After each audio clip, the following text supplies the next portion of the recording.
사도행전 11장 25절 26절입니다. 같이 우리 두 구절밖에 안 되니까 읽어봅시다.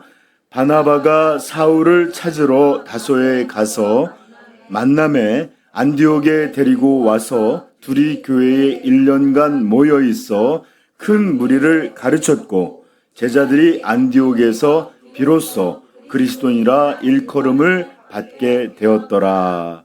아멘. 혹시 여러분 별명이 있나요? 별명. 서희 별명이 뭐야? 없어? 은하는 별명이 뭐야?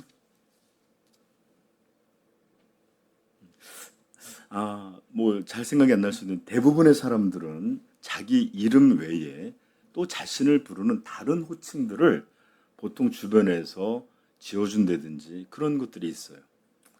어떤 이름은, 어떤 호칭들은 부모가 내 새끼가 너무 이뻐 보여요. 그러다 보니까 우리 뭐 예를 들어서 우리 상위성도 같으면 우리 서희 이러지 않고 우리 공주님 아니면 또 부모들이 강아지, 뭐 복덩이, 그다음에 껌딱지, 먹보, 이 돼지, 뭐 이런 나름대로 귀여운 이름들로 부모들이 불러요.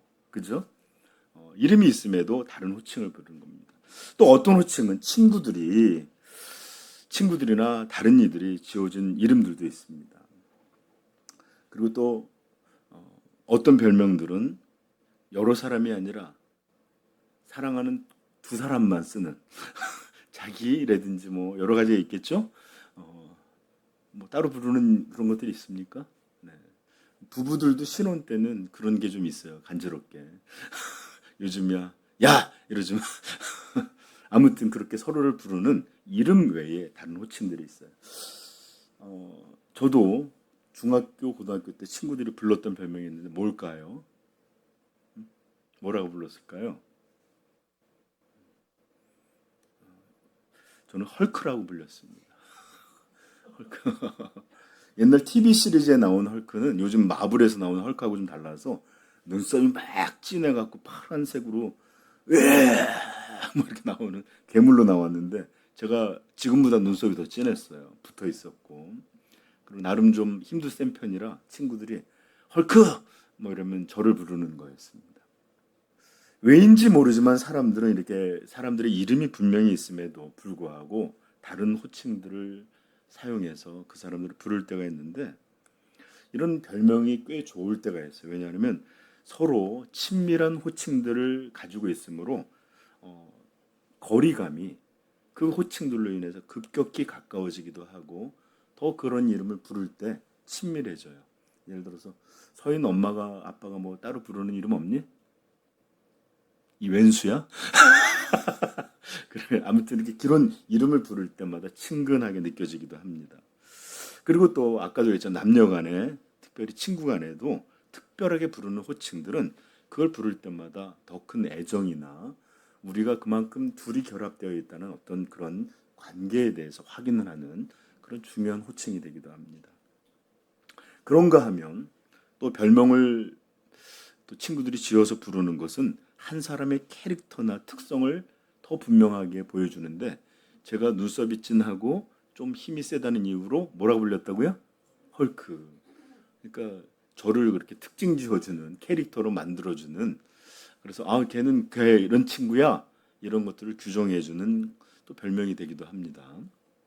왜 제가 이렇게 별명 이야기를 시작했냐면 오늘 우리가 읽은 성경의 본문이 바로 이방의 첫 번째로 세워진 안디옥 교회가 그리고 그 교회 성도들이 얻게 된 새로운 이름, 새로운 별명에 대해서 우리에게 기록해주고 있기 때문에 그렇습니다. 25절, 26절 한번 다시 읽어볼까요? 시작.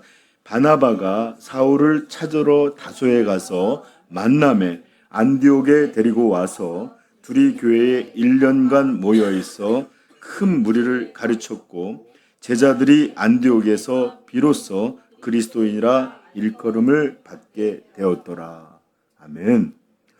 자, 성경의 기록에 의하면 바로 이 안디옥에서 주님의 제자들, 즉 성도들이 이제 그리스도인이다라는 호칭을 처음으로 비로소 얻게 되었다라고 알려주고 있습니다. 오늘날 우리는 자신을 소개하면서 이렇게 말해요. 저는 그리스도인입니다. 또는 아니면 혹시 그리스도인인가요? 이렇게 물어볼 때가 있잖아요. 그렇죠? 이렇게 이런 일들을 사용하는데 바로 이런 호칭이 인류 역사상 처음으로 이제 사용됐던 곳이 어디였다? 수리아라고 하는 이 프로빈스, 이 주에 있는 도시, 주도 안디옥이라고 하는 교회에서, 안디옥이라는 도시의 교회에서 그리스도인이다라는 말을 처음으로 듣게 됐다. 성경은 기록해주고 있습니다. 물론 성경에 보면 우리 주님의 백성을 부르는 많은 용어가 있습니다. 제자라는 말도 있고 성도라는 말도 있고 또 뭐가 있죠? 백성이라는 말도 있고 여러 가지 하나님의 나라 이런 여러 가지를 불리기도 합니다. 그러나 오늘 우리가 처음 그리스도인이라고 불려지게 된 요 사건, 이 내용에 대해서 오늘 우리는 좀 살펴보려고 합니다. 이 말씀들을 여러분 잘 살펴보면 우리가 누구지? 또 우리에게 중심은 어떤 것이지? 이런 것들을 더 잘 알게 돼요. 우리 많은 사람들이 오늘 그리스도인이다라고 말하는 의미가 어떤 의미인지를 모르는 사람이 대부분이에요. 그냥 교회 다니는 사람, 그냥 기독교라는 종교를 갖고 있는 사람, 이렇게 불려지는 것이라고 생각하는데 우리 그리스도인이 누구인지 오늘 이 짧은 본문을 통해서 여러분 알게 되기를 부탁합니다. 먼저 25절에 보면 바나바가 사울을 찾으러 다소라고 하는 곳에 갔다라고 그래요. 중등부 다소가 어디에 있었지? 안디옥과 다소 가까운 데 있어요. 정말이에요. 안디옥이라는 도시에서 다소 멀지 않는 지역이 있는 데가 다소입니다. 그 터키 지역에 있는 곳인데 본문은 바나바가 사울을 찾으러 다소에 갔다라는 이런 사실을 언급하면서 25절을 시작하고 있습니다. 여러분 사실 우리가 사도행전을 여러분 저와 함께 꾸준히 그 흐름을 놓치지 않고 쫓아왔다면 그 사도행전의 내용 속에서 이 사울이라고 하는 사람이 얼마나 큰 교회의 대적자요 핍박자였는지를 잘 알게 됩니다. 그리고 이 사람이 이제 예루살렘에서 유다에서 활동하는 것에서 이제 더 나아가 이 수리아라고 하는 다마스커스, 다메섹이라고 하는 이곳에까지 가서 거기서 사람들을 끌어다 흩어진 사람들이 거기서도 복음을 전하니까 이것도 싫어갖고 끌어다가 잡아오려고 가는 도중에 주님이 그를 나타나셨고 책망하셨습니다. 그리고 그 사건 이후 이 사울은 주님 앞에 크게 회개하고 예수 그리스도야말로 하나님의 아들이자 구원자임을 믿게 되었습니다. 그런 과정 속에 그가 이제 막 이렇게 그리스도인이 되자마자 막 복음을 열심히 전했을 뿐만 아니라 이 예루살렘에 있는 교회들과 그 제자들과 교제를 하고 싶었어요. 왜냐하면 우리도 알지만 성도의 교제라는 게 너무 기뻐요. 그냥 맨날 세상에서 사람들과 이런저런 얘기하는 게 아니라 함께 믿음의 이야기를 나누고 함께 연약함을 나누고 함께 그럼에도 불구하고 은혜 가운데 소망하게 되는 이런 일들을 함께 나누는 게 너무 기뻐요. 그런데다가 거기에는 누가 있어요? 베드로, 마태 이런 수많은 이 사도들 있잖아요. 그분들에게 가서 정말 예수의 모습은 어땠는지 그분은 어떤 가르침을 줬는지 이런 것들을 다 듣고 배우고 알고 싶었어요. 그런데 우리 사도행전 9장에 한번 가볼까요? 9장 26절.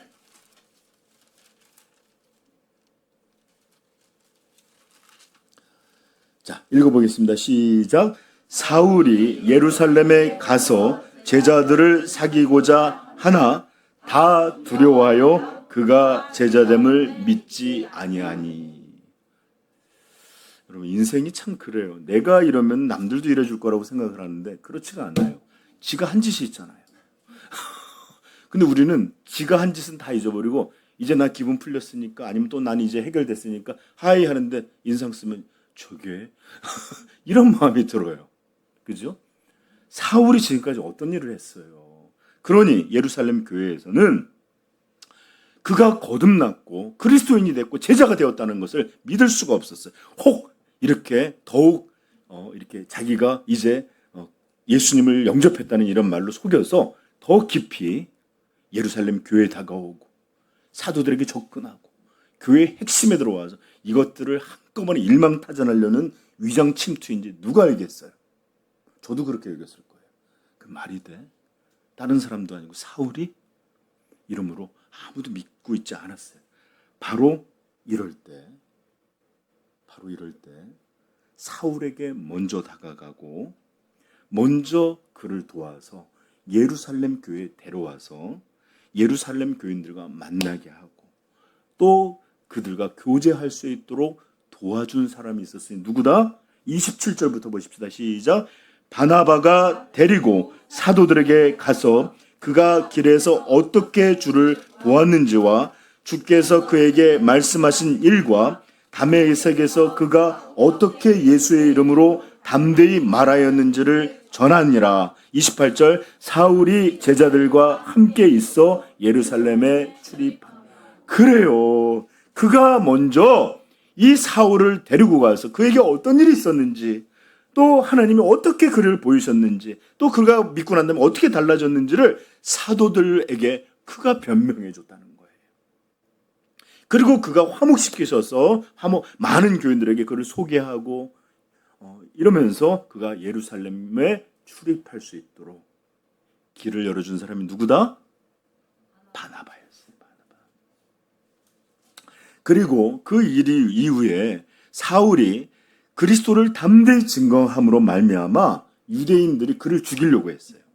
왜냐하면 더 많은 사람들이 그 핍박자가 이제 그를 전파하는 자가 됐다는 얘기를 들으니까 더 놀라면서 그 말씀을 기울였고 또 사울이라는 사람은 가마리엘이라고 하는 당대 최고학자의 정말로 거기에 뛰어난 제자였어요. 그러다 보니까 이 율법에 있는 내용이 얼마나 그리스도를 잘 증거하는지 막 열심히 증거하다 보니까 많은 사람들이 사울로 말미암아 이기지를 못하고 복음이 전파되니까 얘를 죽여야 되겠다.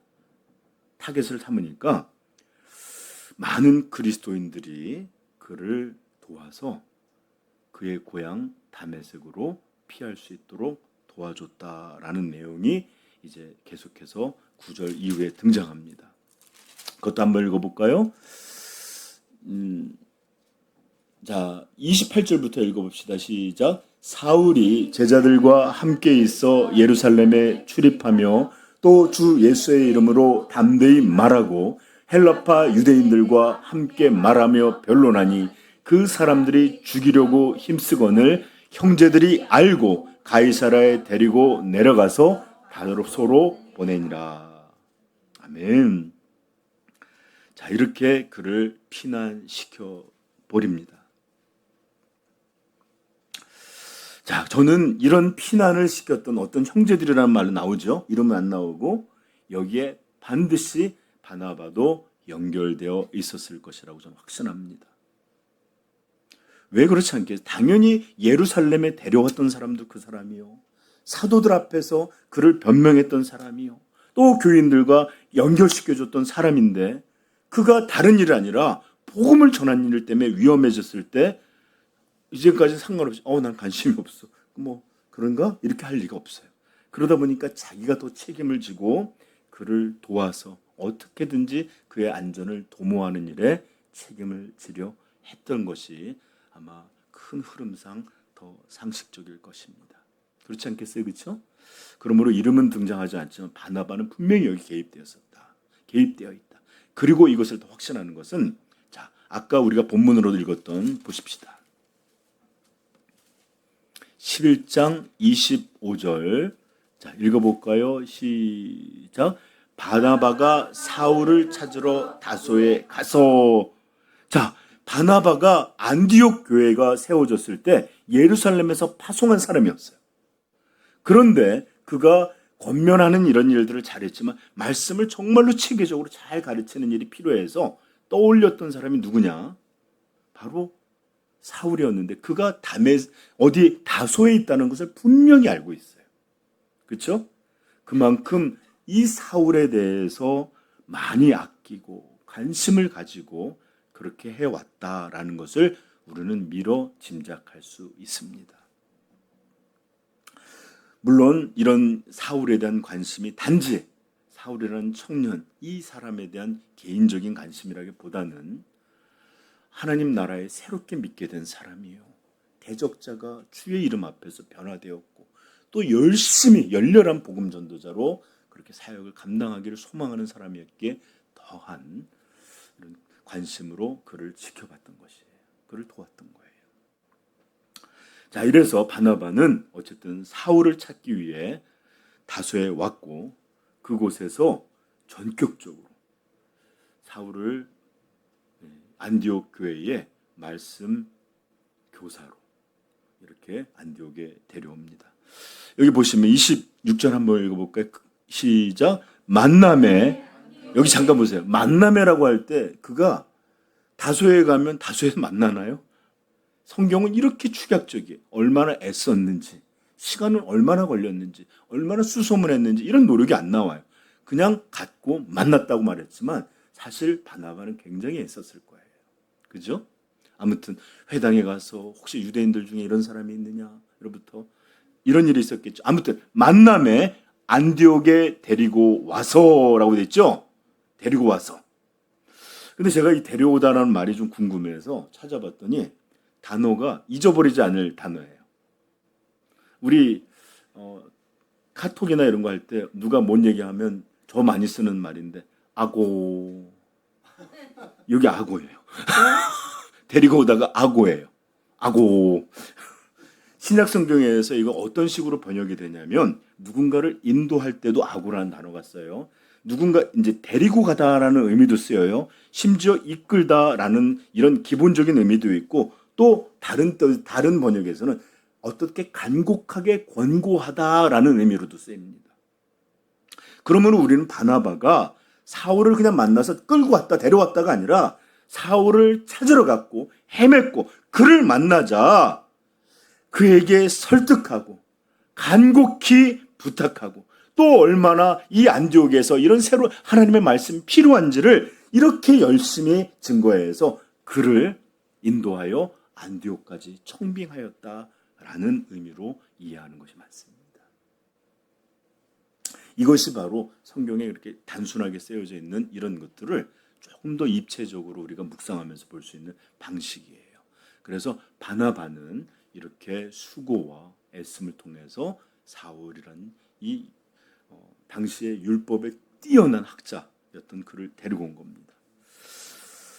여러분들은 이제 성경을 보다 보면 바나바라는 이름이 등장하는 그런 기록을 볼 때마다 항상 이 바나바가 하는 일이 있는데 누군가를 세워주고 누군가를 화해시키고 누군가를 용서하고 누군가를 격려하는 일을 항상 바나바와 연결되어 있어요.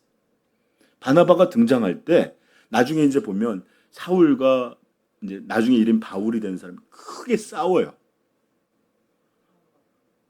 바울과 바나바. 그래서 헤어져서 다른 사역을 하는데 그때조차도 바나바는 누군가를 세워주는 일을 계속하고 있었어요. 그 나중에 살펴보겠습니다.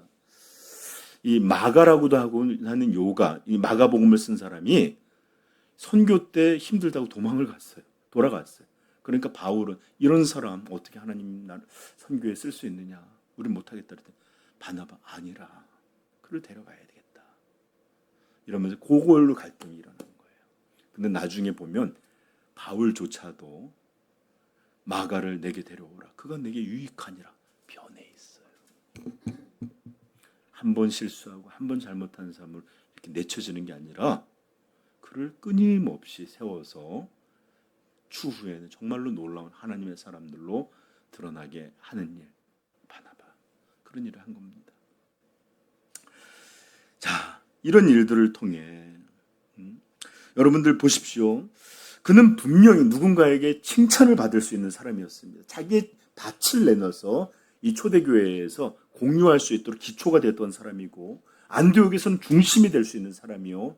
그리고 또 존경과 어떤 권위를 바랄 수 있는 인물이었지만 그 사람은 전혀 그렇게 자기를 주장하지 않았고 누군가를 섬기고 세워주고 이어주고 용서하는 이런 일들을 계속해서 했던 사람이 바로 바나바입니다. 우리는 이런 일들을 통해서 바나바라는 사람은 결코 자기 자신을 목적하고 자기 자신을 위해서 살아간 사람이 아니라 오직 예수 그리스도와 하나님의 영광을 위해 그렇게 살아온 사람이었구나 라는 것을 깨닫게 돼요. 어떻게? 그가 실천하는 이런 사역들, 자기를 내세우기보다는 낮춰져서 섬기고 자기가 주목받는 것보다 이어지게 하고 또 이렇게 다소에 가 있는 이 사람을 불러서 또다시 말씀자로 사역자로 세워주는 이런 모습들을 통해서 그는 자기가 영광받고 자기가 존중받고 자기가 중심이 되는 일보다 어떻게든지 그리스도의 이름이 주님의 교회가 온전해지는 것을 바라보고 그걸 목적으로 산 사람입니다 라는 것을 알게 됩니다. 저는 여러분 모두가 이렇게 예배 시간에 말씀을 전하거나 선교사로 나가서 복음을 전파한 이러거나 가르치는 일을 못한다 할지라도 누구도 우리 모두가 바나바처럼 지체들을 세워주고 믿음 안에 격려하고 또 용서하고 또 누군가를 변호해주고 이렇게 서로가 서로에게 바나바로 이렇게 하는 사역은 우리 모든 성도가 다 할 수 있으리라고 믿습니다. 그러므로 우리 교회는 바나바와 같은 사람들이 가득하기를 주님의 이름으로 소망합니다. 네. 자, 속으로 한번 생각해 보십시다. 주님, 내가 바나바예요. 내가 바나바로 살게 하옵소서. 그러다 보면 자꾸 지체들의 눈이 보여요. 자기를 내세우는 게 아니라 세우고 싶고 이어주고 싶고. 저도 요즘 그런 마음이 있습니다. 우리 청년부들이 조금씩 이제 잘 모이는데 우리 재직들과 좀 잘 연결됐으면 좋겠다. 왜냐하면 교회란 또 중고등부나 어린아이들하고도 잘 연결됐으면 좋겠다. 왜냐? 주님의 교회는 주님의 몸이기 때문에 분리되어서는 안 돼요. 온전히 연합되어야 돼요. 그래서 여러분들 같이 전부 일어나셔서 주님의 몸된 교회를 위하여 여러분 자신을 내어주시고 또 연결되고 또 격려하고 이런 바나바의 사역을 오늘에도 이어가십시다. 네. 자, 이렇게 사울이 오고 두 사람이 정말 열심히 하나님 말씀을 가르쳤고 복음을 전했습니다. 그리고 이런 시간이 한 달, 두 달 쭉 흘러갔고 사계절이 바뀌어서 1년이 지났을 무렵 이제 사람들이 안디옥 교회의 교인들, 즉 예수님의 제자들을 향하여 그 안디옥에 있는 이 도시에 있는 사람들이 그들을 어떤 별명으로 불렀는데 뭐라고 불렀다고요? 26절 시작. 만남에 안디옥에 데리고 와서 둘이 교회에 1년간 모여 있어 큰 무리를 여기 열심이라는 말이 분명히 있겠죠?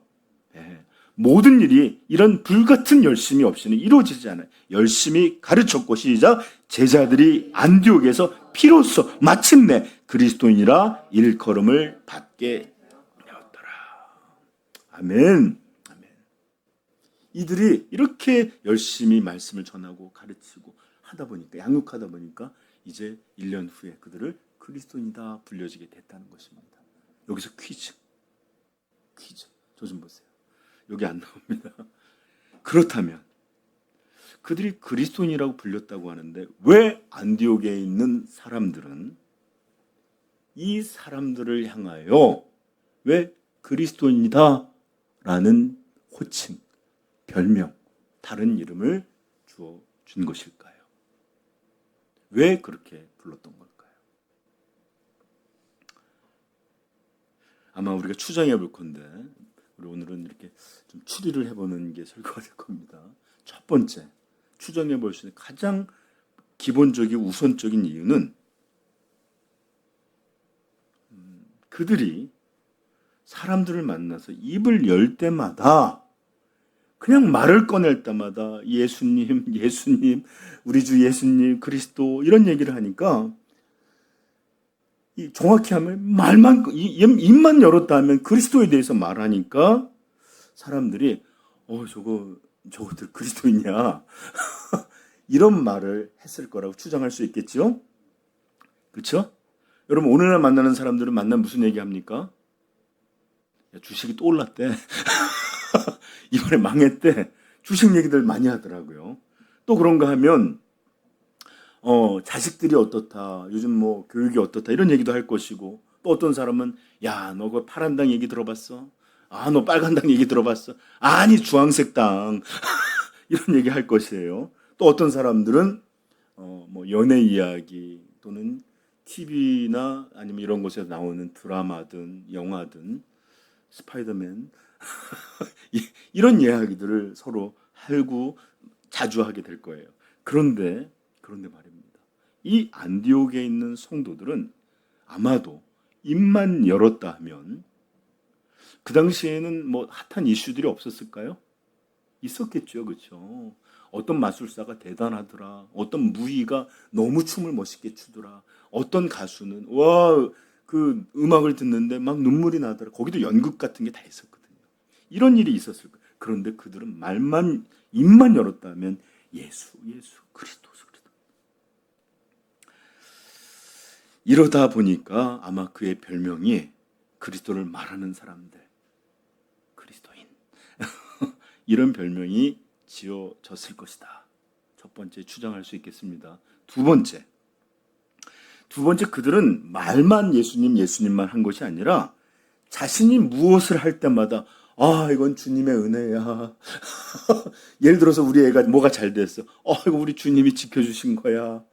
이런 거 할 때마다 이렇게 자신이 무엇을 할 때마다 또는 어떤 일을 행동하면서 내가 막 너 왜 그래? 그러면 너 이렇게 살지 않았잖아. 주님이 내게 본을 이렇게 보이셨고 우리 성도에게 이렇게 하도록 명하셨어. 이러면서 자기의 모든 행동, 모든 삶의 방향 또 예를 들어서 너 왜 그렇게 살아 요즘? 너 일 안 해? 왜 이렇게 교회를 열심히 다녀? 그러면 나는 주님을 따르는 게 내 인생의 목표야.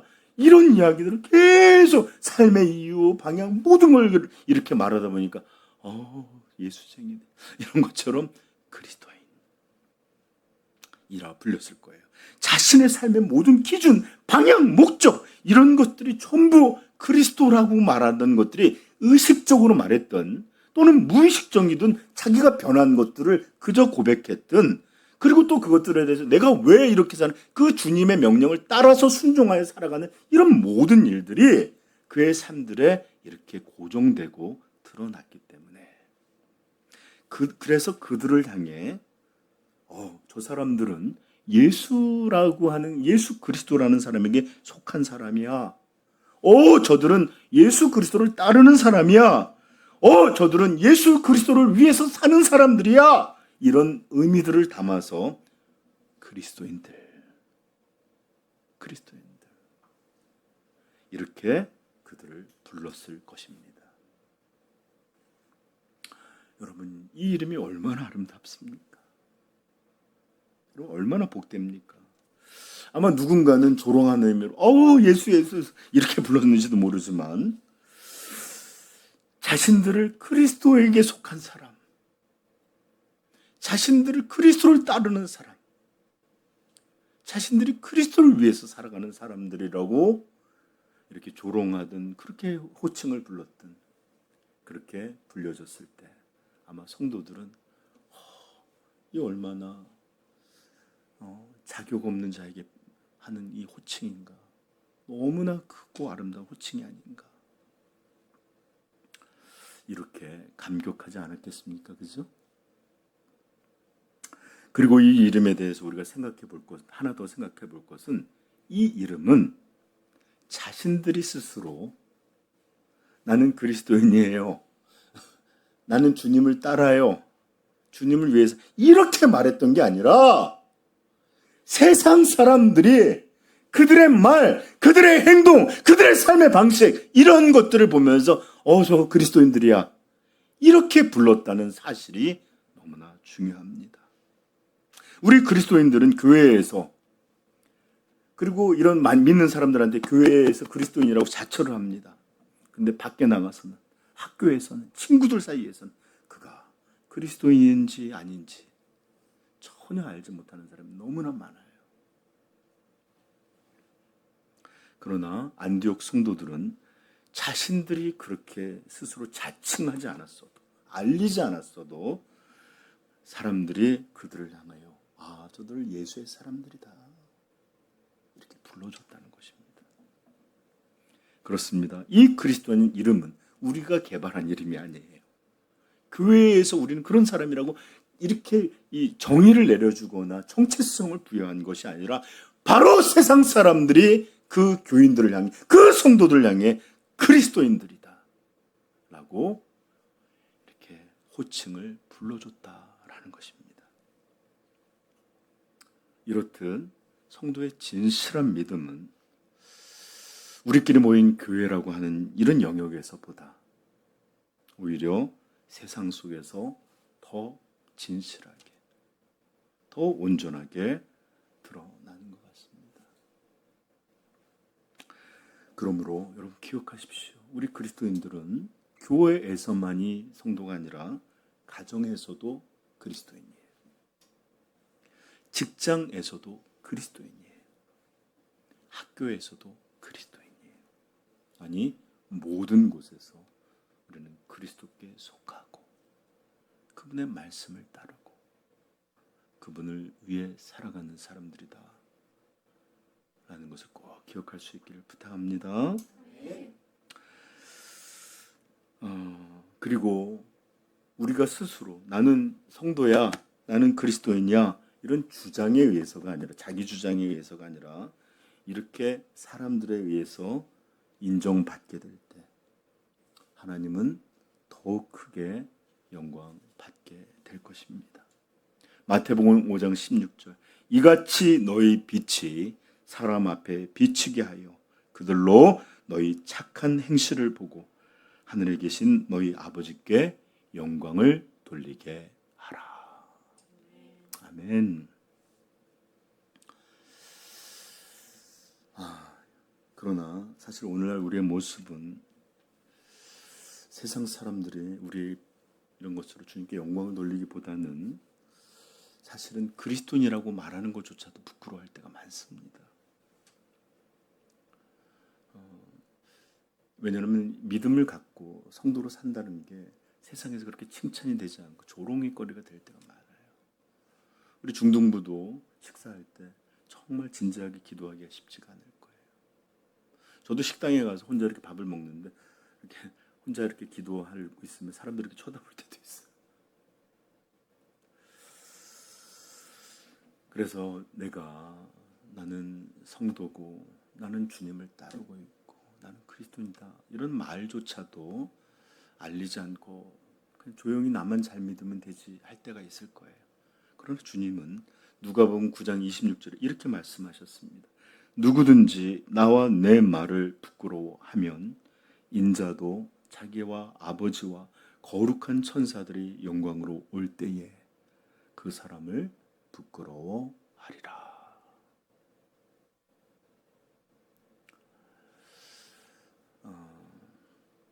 그러므로 사랑하는 성도 여러분, 우리가 그리스도인 것들을 부끄러워할 때 주님도 우리를 부끄러워하신다는 이 두려운 말씀을 꼭 깨닫고 이제는 우리가 성도임을 입으로도 삶으로도 잘 드러낼 수 있길 부탁드립니다.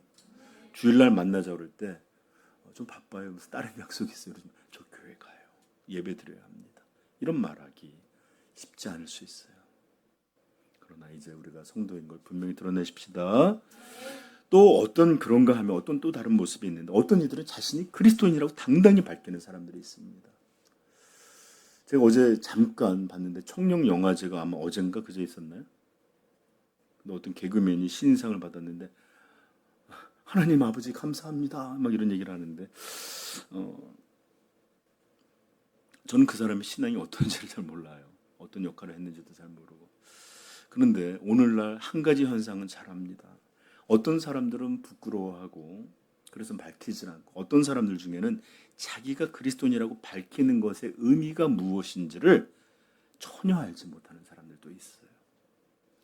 내가 교회를 다니고 그리스도인이라고 말하면서도 세상과 다르지 않고 거짓말도 쉽게 하고 나쁜 일 금세하고 이리 둘러치고 저리 둘러 이런 식으로 이런 죄된 모습으로 부끄러운 모습으로 살아가면서도 이것이 잘못된 것인지 알지 못해요. 아까도 얘기했지만 많은 연예인들이나 유명인들이나 신앙인을 자처하면서도 그들의 말과 행함 이런 것들이 정말로 그리스도를 믿는 신앙인들과는 너무 먼 삶을 살아가고 있습니다. 그냥 그들은 상 받을 때 하나님께 감사합니다. 영광을 돌립니다. 그리고 저는 그리스도인입니다. 밝힐 뿐. 이 그리스도인들이 어떠한 존재인지를 조금도 생각하지 않아요. 부끄러움이 없는 것 같아요. 그러나 로마서 2장 23절 24절에 이렇게 말합니다. 율법을 자랑하는 내가 율법을 범함으로 하나님을 욕되게 하느냐? 기록된 바와 같이 하나님의 이름이 너희 때문에 이방인 중에서 모독을 받는도다. 너희 빛을 사람 앞에 비치게 하여 그들로 너희 착한 행실로 말미암아 하늘에 계신 너희 아버지께 영광을 돌리게 하라는 이것이 아니라 너희 때문에 모독을 받는도다.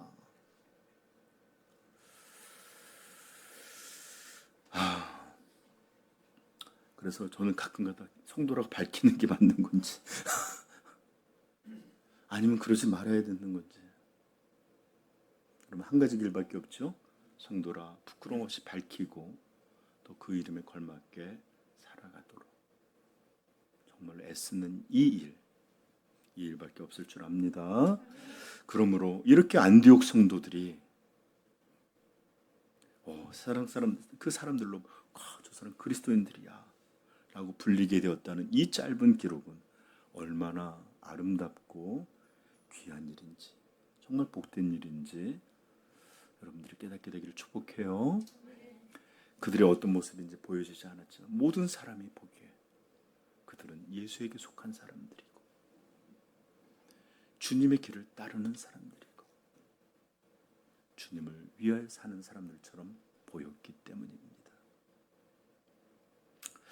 여러분, 오늘 우리가 성경을 보면서 이 본문을 보면서 이런 아름다운 안디옥 성도들의 신앙의 모습을 유추할 수 있을 뿐만 아니라 그것에 대해서 기록했을 뿐만 아니라 어떻게 해서 이들이 이런 모습이 되었는지도 성경은 그 비밀을 밝혀주고 있습니다.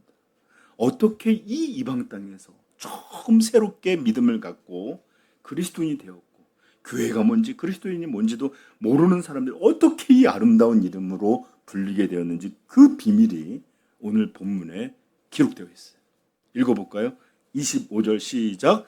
바나바가 사울을 찾으러 다소의 만남에 안디옥에 데리고 와서 둘이 교회에 1년간 모여 있어 큰 무리를 가르쳤고 제자들이 안디옥에서 비로소 그리스도인이라 일컬음을 받게 되었더라. 아멘. 그 비밀이 뭡니까? 그래요. 바나바와 사울이 둘이 교회에 1년간 계속해서 거주하면서 큰 무리를 가르쳤다는 말이에요. 열심을 내려 가르쳤고 전했고 양육했다는 거예요. 이렇게 하나님의 말씀을 그리스도의 복음으로 그들을 양육했기에 그들의 이런 모습들이 드러나는 세상 가운데 와 저들 그리스도인이야 라는 이름을 얻게 되었다는 것입니다. 아멘. 여러분 제발 이런 내용들을 가볍게 여기지 마시고 무시하지 않기를 바라요. 비록 이렇게 짧게 언급되었다 그래서 절대로 가벼운 내용이 아니에요. 이 내용이 짧던 그 길던 어쨌든 상관없이 이런 놀라운 부흥, 이런 놀라운 신앙의 아름다움 그 배후에는 언제나 하나님의 말씀이 있습니다. 아멘. 이것이 가르쳐지고 이것으로 양육받고 이것이 놀랍게 능력이 될 때 이런 복된 일도 일어나는 것입니다. 말씀 없이 절대로 일어나지 않아요. 그래서 하나님의 말씀은 능력이자 폭탄입니다. 폭탄. 그래서 이것을 알았던 사람들이 성경을 그렇게 없애려고 많이 했던 거예요. 저는 내용이 길어질까 싶어서 그 증거들을 많이 불러오진 않겠지만 우리 한번 기억해 봅시다. 사도행전 3,000명, 5,000명 많은 사람들이 회개하고 주님을 영접하게 된 이 구원의 사건, 이 이전에 뭐가 있었죠? 이 일은 갑자기 우연히 어쩌다 번개가 푹 떨어지듯이 주어진 것이 아니라 사도들에 의해서 사도들에 의해서 하나님의 말씀이 전파되었을 때 바로 하나님께서 일으켜주신 놀라운 능력입니다. 이 복음이 선포될 때 성령께서 이 놀라운 말씀을 사용하셔서 사람을 변화시키시고 죄를 깨닫게 하여 주시고 예수 그리스도가 진실로 주이심을 믿게 하는 이런 기적을 이루어 주시는 것입니다. 여러분 죄송해요. 예루살렘 그 2000년 전 이 예루살렘 프로그램이 좋아서? 아니에요.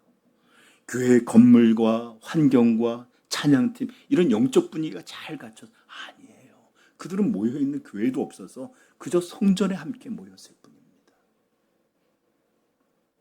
좋은 사람들이 우연히 제가 들어보니까 우리 서희 학년이 아주 아이들이 좋대요. 그래 우연히 그렇게 잘 모이는 때가 있대요. 학년도. 그렇게 좋은 사람들이 우연히 인격적인 사람들이 우연히 영적인 사람들이 우연히 갑자기 함께 모일 수 있는 그런 곳이 되었기 때문에 교회가 세워진 것 아닙니다. 오직 하나님의 말씀이 성령의 능력으로 전파되고 가르쳐주고 양육되어질 때 이런 놀라운 능력이 일어나게 된 것입니다. 아멘. 그러하기에 사도행전은 이런 구원의 확장에 대해서 어떻게 묘사하고 있느냐? 사도행전 6장 7절 읽어드릴게요. 하나님의 말씀이 점점 왕성하여 예루살렘에 있는 제자의 수가 더 심히 많아지고 허다한 제사장의 무리도 이 도에 복종하더라. 구원의 확장을 뭐라고 표현했다고요? 말씀이 점점 왕성하게 되었다. 12장 24절 하나님의 말씀은 흥황하여 더하여 졌더라. 19장 20절 이와 같이 주의 말씀이 힘이 있어 흥황하여 세력을 얻으니라. 이렇게 교회가 확장되고 이렇게 믿음이 많은 사람에게 전파되고 구원받는 이 일들을 행해서 어떻게 했다고? 말씀이 왕성해졌다. 흥황해졌다. 세력을 얻었다. 왜 이렇게 표현해요? 바로 이런 일을 하나님의 말씀이 하시는 일이기 때문에 그렇습니다. 하나님의 말씀이 없이는 이런 일이 일어나지 않기 때문입니다. 그러므로 오늘 현대 그리스도인의 신앙의 성패도 바로 이 진리의 말씀에 달려 있습니다. 복음이 복음되게 선포되고 이 복음이 성령의 능력과 함께 우리 심령 안에서 역사하게 될 때 우리도 사람들이 저 사람 그리스도인이래. 저 사람 그리스도인인가 봐. 내가 다 인정하지 않지만 저 사람은 정말 하나님 믿는 사람 같아. 이런 이야기를 듣게 될 것입니다. 여러분 이렇게 우리의 심령 안에서 하나님의 말씀이 믿음이 되고 이 말씀이 불꽃이 되어질 때 세상도 우리가 주께 속한 사람이요 주님을 따르는 사람이요 주를 위해 살아가는 사람임을 보게 될 것입니다. 저는 너무나 초라한 말씀 사역이지만 이 소망을 믿고 오늘도 복음을 전하고 있습니다. 만약에 이 소망이 없이 오늘의 현실만 보고 우리 자신만 바라본다면 낙담할 거야. 전한들 무슨 의미가 있으리? 이것을 선포한들 무슨 변화가 있으리? 그러나 오늘 말씀처럼 이렇게 하나님의 말씀이 가르쳐지고 전파되고 또 양육받게 될 때 이런 놀랍고 아름다운 일들이 일어났던 것처럼 오늘 이 시대에도 우리가 하나님의 말씀을 배우고 집중하고 또 성령의 역사가 우리 가운데 있게 될 때 우리도 마지막 시대에 그리스도인이라 하나님 믿는 자들이라 그렇게 그렇게 불려지게 될 것을 확신합니다. 그런 소망이 있기를 축복해요. 자, 이제 말씀을 맺으며 저는 다시 한번 기억했으면 좋겠습니다. 우리 성도들이 그리스도인이라 불리는 이 사람들이 어떤 존재인지 분명히 알게 되기를 축복합니다. 우리의 신앙의 중심이 뭐고 핵심은 어떤 것이고 전부라고 말할 수 있는 것이 무엇인지 알게 되기를 바랍니다. 이 모든 것의 한 가지 이름은 천국의 비밀이신 예수 그리스도입니다. 이분이 바로 우리 성도의 목적이요, 우리 성도의 중심이요, 그리고 우리가 그분에게 속해 있다라고 불리는 모든 것입니다. 그러므로 부디 여러분들의 모든 시간, 설교의 자리든 성경 공부의 자리든 또는 개인의 대화 자리든 이렇게 예수 그리스도가 주시오 그리스도라는 것들을 여러분들 분명히 듣고 배우고 깨닫게 되기를 축복합니다. 여러분 따라해 보십시오. 나는 그리스도인입니다. 나는 그리스도인입니다. 한 번만 더. 나는 그리스도인입니다. 그렇습니다. 우리의 신앙의 중심, 핵심, 전부는 우리 주 예수 그리스도십니다. 그러므로 여러분 예수 그리스도를 알기에 힘쓰십시다. 그리고 주님을 찬양하십시다. 그리고 주님을 위하여 살아가는 일, 주님을 닮아가는 일, 이것들을 위해서 우리의 삶이 분명한 방향으로 초점 맞춰져 있기를 다시 한번 복 되신 주님의 이름으로 축복합니다. 기도하겠습니다.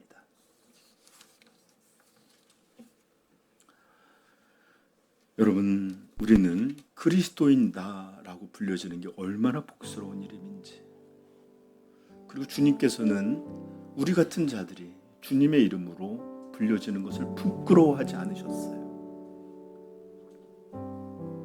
그렇게 불려지도록 주님께서는 역사해 주셨어요. 그러므로 우리 기도하면서 주님, 내가 그리스도인인 것을 깨닫게 하여 주시옵소서. 내가 아버지 교회에서뿐만 아니라 직장에서, 학교에서, 어디서든지, 가정에서든지, 친구를 만날 때든지 어디서든 그리스도인으로 살게 하여 주옵소서. 오직 주님께 영광이 되는 삶이 되게 하여 주옵소서. 같이 기도하겠습니다.